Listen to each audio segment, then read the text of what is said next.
தன்னை அர்ச்சிக்க தானிருந்தானே என்ற நிகழ்வில் இன்று நாம் சந்துஷ்ட மணி என்பதை பற்றி பார்ப்போமா? பாபா கூறுகின்றார், 3 பேரிடமிருந்து நாம் இந்த திருப்தி என்ற சர்டிஃபிகேட்டை வாங்கணும். ஒன்று சுயத்துக்கு சுயம் திருப்தி என்ற சர்டிஃபிகேட், 2வது பாபாவிடமிருந்து திருப்திக்கான சர்டிஃபிகேட், 3வது இந்த தெய்வீக பரிவாரத்திடமிருந்து திருப்தி என்ற சர்டிஃபிகேட்டை வாங்கணும். அப்போ தான் நம்ம பாபானுடைய கழுத்தின் மாலையினுடைய மணியாக ஆக முடியும்.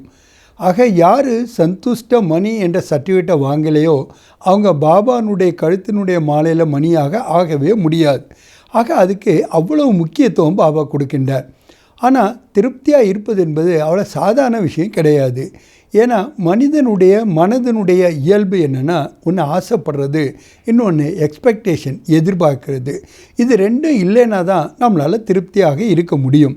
ஆக இயல்புக்கு நேச்சருக்கு எகெயின்ஸ்டாக இது இருக்கிற மாதிரி தெரிஞ்சாலும் கூட உண்மை என்ன அப்படின்னா, சங்கம யுகத்தில் நாம் சந்துஷ்ட மணி ஆனால் தான் சர்வ குணங்கள்லையும் சர்வ சக்திகள்லையும் நம்ம சம்பன்னமாக ஆக முடியும். ஆக சம்பன்னமாக ஆவதுக்கு முன்னாடி நம்ம சந்துஷ்ட மணியாக ஆக வேண்டியது அவசியமாக இருக்கின்றது. ஆக நாம் எல்லார்கிட்டையும் எப்படி சந்துஷ்டமாக இருக்கிறது, அதுக்கு கூட முதல் தாரணையாக பாபா சொல்கிறாரு, நீங்கள் யாரிடமும் பலகீனங்களை குறைகளை பார்க்காதீர்கள், கேட்காதீர்கள், நினைக்காதீர்கள், வர்ணனை செய்யாதீர்கள். இது ஒன்று இருந்தாலே போதும்னு சொல்கிறாரு. ஏன்னா எதை பார்க்குறோமோ அதை தான் வர்ணனை செய்கிறோம் இல்லையா? அதனால் பிறருடைய பலகீனங்களையோ குறைகளையோ நாம் பார்க்கக்கூடியவர்களாக இருந்தால் ஒருபொழுது நம்மளால் திருப்தியாக இருக்கவே முடியாது. அதே மாதிரி நாம் சர்வ சக்திகள் சம்பன்னமாக இருந்தால் மட்டும்தான் நம்மளால் திருப்தியாக இருக்க முடியும். ஆக சக்திகள் மீதும் சரி குணங்கள் மீதும் சரி நம்ம முழுமையான கவனம் என்பதை கொடுக்க வேண்டும். ஏன்னா திருப்தி என்பது குணங்களுடைய ராஜாவாக இருக்கின்றது. அந்த ஒரு திருப்தி வந்தாலே போதும், எல்லா குணங்களும் கூட நம்மகிட்ட வந்துடும். அல்லது கான்ட்ராஸ்டாக பார்த்தோன்னா எல்லா குணங்களும் நம்மகிட்ட வந்தால் தான் நம்மளால் திருப்தியாக கூட இருக்க முடியும். ஆக நாம் யார் வரையும் வெறுக்க முடியாது.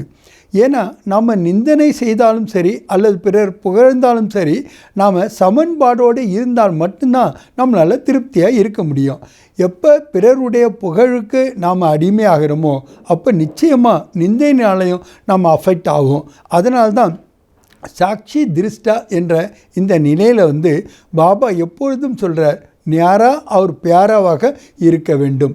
எது வரைக்கும் நம்ம ஞாரா அவர் பியாரா ஆகலையோ அது வரைக்கும் நம்ம சந்துஷ்டதா என்ற சர்டிஃபிகேட்டை வாங்க முடியாது. இன்னொரு அதிசயமான விஷயம் என்னென்னா, உங்களுடைய புருஷார்த்தத்தில் நீங்கள் திருப்தியாக இருங்கன்னு சொல்கிறேன்.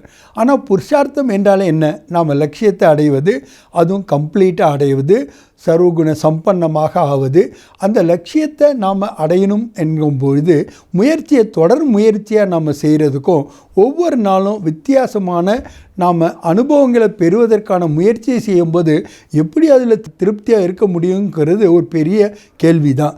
அதனால தான் சில ஆட்டிடியூடில் எது நடந்தாலும் நன்மை என்பதை ஏற்றுக்கொள்பவர்களாக இருக்க வேண்டும். அவர்களுடைய பாத்திரம் அவர்களுக்கு உரியது, அவர்கள் அதை பர்ஃபெக்டாக செய்து கொண்டிருக்கின்றார்கள் என்று ஏற்றுக்கொள்ள வேண்டும். எது நடந்து முடிஞ்சதோ அதுக்கு ஃபுல் ஸ்டாப் வைக்கக்கூடியவர்களாக இருக்க வேண்டும். என அதிகமாக நம்ம மனதை பாதிக்கிறது இந்த விஷயங்கள் தான், கடந்த கால சம்பவங்கள் தான், நாம் பெற்ற நெகட்டிவ் ஃபீலிங்ஸ் தான். ஆக நம்மளுடைய கில்ட் ஃபீலிங்காக இருந்தாலும் சரி, இல்லை ஷேம் ஃபீலிங்காக இருந்தாலும் சரி, நம்மளுடைய பశ్చాத்தாபப்படக்கூடிய ஃபீலிங்காக இருந்தாலும் சரி, இதை எல்லாவற்றிற்கும் நாம் முற்றுப்புள்ளி வைத்தால் மட்டும்தான் நம்மளால் திருப்தியாக இருக்க முடியும். ஆக பேலன்சிங் எப்படி மகிமை மற்றும் நிந்தைக்கு நாம் செய்ய வேண்டியது அவசியமாக இருக்கின்றதோ அதே மாதிரி சுய முன்னேற்றம், சுய நன்மை, உலக நன்மை, உலக சேவை, இது ரெண்டுக்கும் கூட பேலன்ஸாக இருந்தால் மட்டும்தான் நம்மளால் திருப்தியாக இருக்க முடியும். டீச்சருடைய முதல் சர்டிஃபிகேட் என்ன? பாபா சொல்கிறாரு, ஒவ்வொரு ரிலேஷன்ஷிப்லேயும் ஒவ்வொரு சர்டிஃபிகேட் வாங்க வேண்டியிருக்கு. எப்படி தந்தையினுடைய சம்பந்தத்தில், ஆசிரியருடைய சம்பந்தத்தில், சத்குருவுடைய சம்பந்தத்தில், முக்கியமாக 4வது சாஜனுடைய சம்பந்தத்தில் ஒன்றுலேயும் ஒவ்வொரு குணங்களை பாபா சொல்லியிருக்கார். நீங்கள் வஃபாதாராக இருக்கணும், ஈமான்தாராக இருக்கணும், ஒபீடியண்ட்டாக இருக்கணும், ரெகுலர் அண்ட் பங்க்சுவலாக இருக்கணும். இதுதான் நாம் அந்த சம்பந்தங்களை கடைபிடிக்க கூடிய ஒன்று. ஆனால் டீச்சர் என்ற சம்பந்தத்தில் நம்ம சர்டிஃபிகேட் வாங்க வேண்டியது என்னென்னா, நாமளும் திருப்தியாக இருக்கணும், பிறரையும் நாம் திருப்திப்படுத்த வேண்டும். நான் திருப்தியாக இருக்கிறது கூட பரவாயில்ல, எப்படியோ முடியும், இருக்கிறத நான் வச்சு அட்ஜஸ்ட் பண்ணிக்குவேன் அப்படின்னு நம்ம நினைக்கலாம். ஆனால் பிறரையும் திருப்திப்படுத்த வேண்டியது அவசியமாக இருக்கின்றது. ஏன்னா பக்தி மார்க்கத்தில் நம்மளுடைய பக்தர்களாகட்டும் அல்லது நம்ம சத்தியுகம் திரேதாயுகத்தில் நம்மளுடைய பிரஜைகள் கூட நம்மகிட்ட திருப்தியாக இருக்கின்றார்கள். ஆக திருப்தி என்ற குணத்தை நாம் தாரணை செய்ய வேண்டியது அவசியம். அதுக்காக தான் 3 விதமான திருப்தியினுடைய சர்டிஃபிகேட்டை நாம் பெறக்கூடியவர்களாக இருக்கணும். எப்போ நமக்கு இந்த 3 சர்டிஃபிகேட் கிடைக்குமோ அப்போ தான் நம்ம தர்மராஜுக்கு டாட்டா காட்டிட்டு போக முடியும்.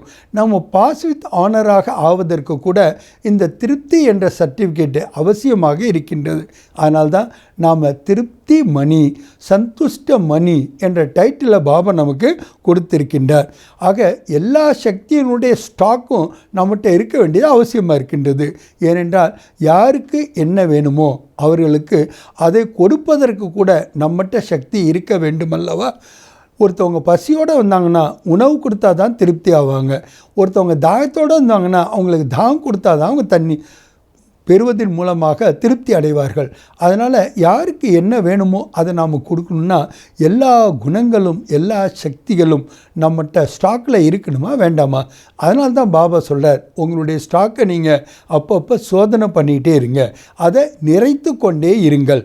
ஆக சங்கம யுகத்தில் நாம் பாபாவினுடைய நெற்றியின் மணியாக ஆக வேண்டுமென்றால், மஸ்தக் மணியாக ஆக வேண்டுமென்றால் நாம் திருப்தி மணியாக சந்துஷ்ட மணியாக இருக்க வேண்டியது அவசியமாக இருக்கின்றது. ஆக புருஷார்த்தமாகட்டும், நம்மளுடைய சேவையாகட்டும், இல்லை நம்மளுடைய சுமிருத்தியாகட்டும், எல்லாத்திலையும் கூட நாம் அனைத்து ஆத்மாக்களுக்கும் திருப்தி கொடுப்பவர்களாக, நாம் திருப்தி உடையவர்களாக இருக்க வேண்டியது அவசியமாக இருக்கின்றது. அதனால தான் பாபா சொல்கிறாரு, சந்துஷ்ட மூரத் அல்ல சந்துஷ்ட மணி என்பது உங்களுடைய நேச்சுரல் நேச்சராக இருக்க வேண்டியிருக்கின்றது. அதனால்தான் உங்களுக்குள்ள நீங்கள் ஒருபொழுதும் யாருடைய அவகுணத்தையும் பார்க்கவும் செய்யாதீங்க, நீங்கள் அதை வர்ணனையும் செய்யாதீங்க, நீங்கள் பிறர்கிட்ட சொல்லவும் செய்யாதீங்க, அதை உங்களுடைய சித்தில் கூட வைத்து கொள்ளாதீர்கள் என்று கூறுகின்றார். எப்போ நம்ம சித்தில் அது வந்துடுமோ அப்போ அவங்கள பார்க்கும்போது ஆட்டோமேட்டிக்காக அது நம்மளுடைய சுமிருத்தியில் வந்துருச்சுன்னா, நம்மளுடைய விவகாரத்தில் அது வந்துருச்சுன்னா நம்மளால் நாமும் திருப்தியாக இருக்க முடியாது, பிறரையும் நம்ம திருப்திப்படுத்த முடியாது. அதனால் நாம் அனைவரும் திருப்தி மணி என்ற ஸ்திதியிலேயே எப்பொழுதும் இருப்போமாக. நல்லது. ஓம் சாந்தி.